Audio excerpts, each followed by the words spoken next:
بسم اللہ الرحمن الرحیم۔ نعمتوں میں ایسا انہماک جو حق سے غفلت کا سبب بنے، یہ دوسرا الہ باطل ہے۔ مولانا رومی رحمۃ اللہ علیہ فرماتے ہیں کہ بعض لوگوں کو رزق اور عمدہ غذاؤں کا شوق ہے۔ یہ لا الہ کی تفسیر ہو رہی ہے، مال کی نفی ہو چکی، اب نمبر آ رہا ہے اچھی غذاؤں کا۔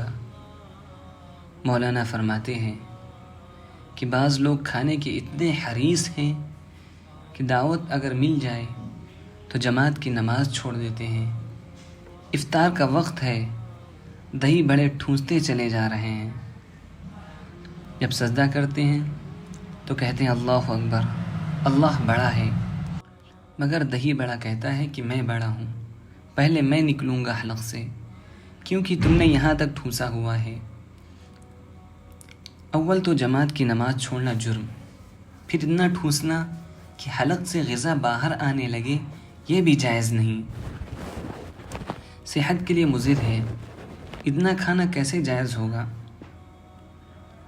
لہٰذا مولانا رومی رحمۃ اللہ علیہ فرماتے ہیں کہ جن کو اچھے کھانے کا شوق ہے تو بے شک رزق اچھا مل جائے تو کوئی حرج نہیں، مگر رزاق کی محبت پر رزق غالب نہ آئے۔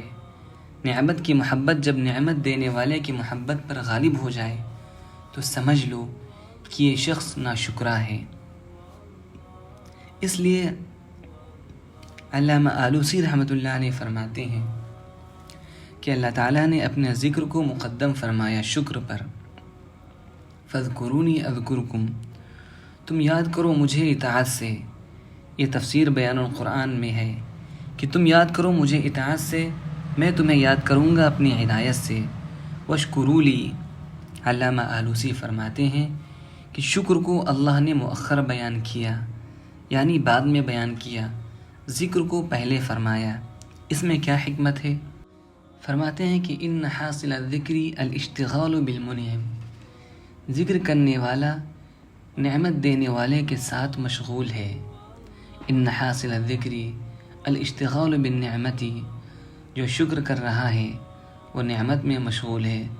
فالاشتغال بالمنعم افضل من الاشتغال بالنعمت، ایک نعمت میں غرق ہے اور ایک نعمت دینے والے میں ڈوبا ہوا ہے، یعنی اللہ کی یاد میں غرق ہے۔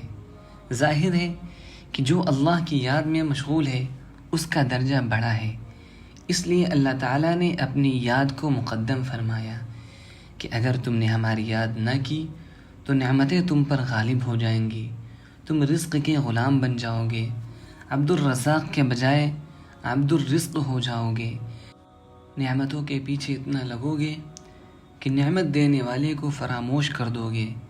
لہٰذا ہماری یاد میں زیادہ لگو تاکہ نعمتوں پر ہماری محبت غالب رہے، اور ان نعمتوں کا انجام بھی تو سوچو کہ کیا ہے۔ رات کو بریانی کھاتے ہو لیکن صبح کو بیت الخلاء میں کیا نکالتے ہو؟ امپورٹ کیسی اور ایکسپورٹ کیسا؟ لہٰذا نعمت پر شکر تو کرو لیکن دل نہ لگاؤ۔ یہ ہو گیا دوسرا الہ۔ پہلا الہ مال تھا، دوسرا خدا ہم نے کیا بنایا ہوا ہے؟ رزق اور عمدہ غذائیں۔ اللہ تعالیٰ نے فرمایا ہے افرأیت من اتخذ الہہ ہوا، اے محمد صلی اللہ علیہ وسلم، کیا آپ نے نہیں دیکھا کہ بعض لوگوں نے اپنے نفس کی خواہش کو اپنا خدا بنایا ہوا ہے؟ لہٰذا لا الہ کی نفی، توحید کامل اس شخص کو حاصل نہیں ہے جو جاہ کا اور مال کا اور حسن کا غلام بنا ہوا ہے۔ زبان سے کتنا ہی توحید کرتا رہے، لیکن توحید عملی یہ ہے کہ جاہ کی نفی کرو، باہ کی نفی کرو، مال کی نفی کرو، یعنی ما سوی اللہ پر اللہ کی محبت کو غالب رکھو۔ اسی طرح رزق کے معاملے میں پلاؤ، بریانی، کباب بے شک حلال اور جائز ہے، لیکن اتنا نہ ہو کہ جس کی محبت میں ہم اللہ تعالیٰ کو بھول جائیں۔ دو چیزوں کی نفی ہوگی، مال کی اور رزق کی۔ تیسرا الہ باطل حب جاہ ہے۔ ایک انسان کو اگر سارا لاہور سلام کرے اور کہے کہ جناب آپ بہت معزز آدمی ہیں، تو اس کی عزت میں 1 اضافہ نہیں ہوگا۔ ہاں، اس بندے سے جس کو سارا لاہور سلام کر رہا ہے، اگر اللہ تعالیٰ قیامت کے دن خوش ہو جائیں تب سمجھ لو کہ اب اس کی قیمت ہے۔ غلام کی قیمت مالک لگاتا ہے، غلاموں کی قیمت غلام اگر لگاتے ہیں تو میزان میں کیا آئے گا؟ اور اگر اللہ تعالیٰ قیامت کے دن راضی ہو جائے تب سمجھو کہ اب ہماری قیمت ہے۔ علامہ سید سلیمان ندوی رحمۃ اللہ علیہ کو خدا جزائے عظیم دے، اس حقیقت پر کیا عمدہ شعر فرمایا ہے کہ اے دنیا والو، اپنی قیمت پہلے سے مت لگاؤ، اپنے کو فنا کر کے رہو، مٹ کر کے رہو، نہ نماز پر ناز کرو، نہ روزہ پر، نہ حج پر ناز، نہ زکوٰۃ پر ناز، بس کرتے رہو اور ڈرتے رہو۔ یہ سوچو کہ قیامت کے دن نہ معلوم ہماری کیا قیمت لگے گی۔ اس لیے حکیم الامت فرماتے ہیں کہ اللہ تعالیٰ مجھے کبر سے بچاتا ہے، کیونکہ ہمیشہ ایک عظیم غم میرے سامنے ہے کہ قیامت کے دن نہ جانے اشرف علی کا کیا حال ہوگا۔ اولئک آبائی فجئنا بمثلہم۔ لہٰذا علامہ سید سلیمان ندوی فرماتے ہیں کہ جہاں کے علاج کے لیے ایک شعر کافی ہے، ہم ایسے رہے یا کہ ویسے رہے، ہم ایسے رہے یا کہ ویسے رہے، وہاں دیکھنا ہے کہ کیسے رہے۔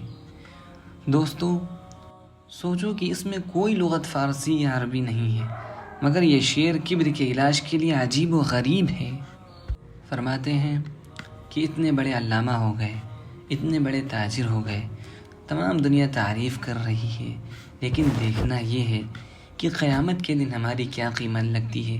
اگر اس دن اللہ ہم سے راضی ہو گیا تب ہماری قیمت ہے، ورنہ دنیا کی جاہ، عزت، تعریف کسی کام کی نہیں۔ لہٰذا حکیم الامت فرماتے ہیں کہ مرنے سے پہلے اپنی قیمت نہ لگاؤ۔ اگر دنیا میں اپنی قیمت لگاؤ گے تو یہ انٹرنیشنل، بین الاقوامی حماقت ہوگی۔ میرے شیخ فرماتے تھے کہ کبر کا مرض ہمیشہ بیوقوفوں میں ہوتا ہے۔ آپ خود سوچئے کہ نتیجہ یعنی رزلٹ نکلنے سے پہلے کوئی طالب علم ناز نخرے کرے تو بیوقوف ہے۔ لہٰذا حب جاہ کا علاج ہو گیا۔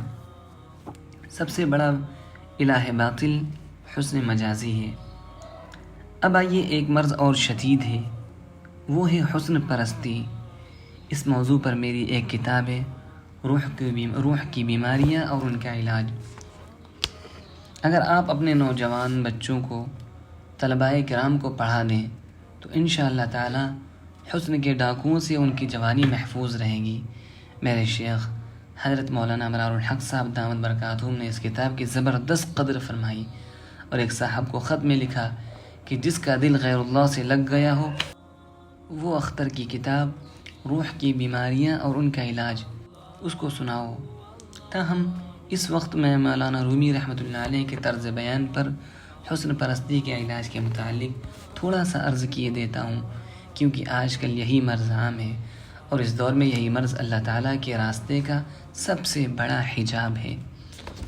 فرماتے ہیں کہ بعض لوگوں کو حسین لڑکیوں کی طرف میلان شدید ہوتا ہے، بعض کو حسین لڑکوں کی طرف ہوتا ہے، بعضوں کو دونوں سے ہوتا ہے۔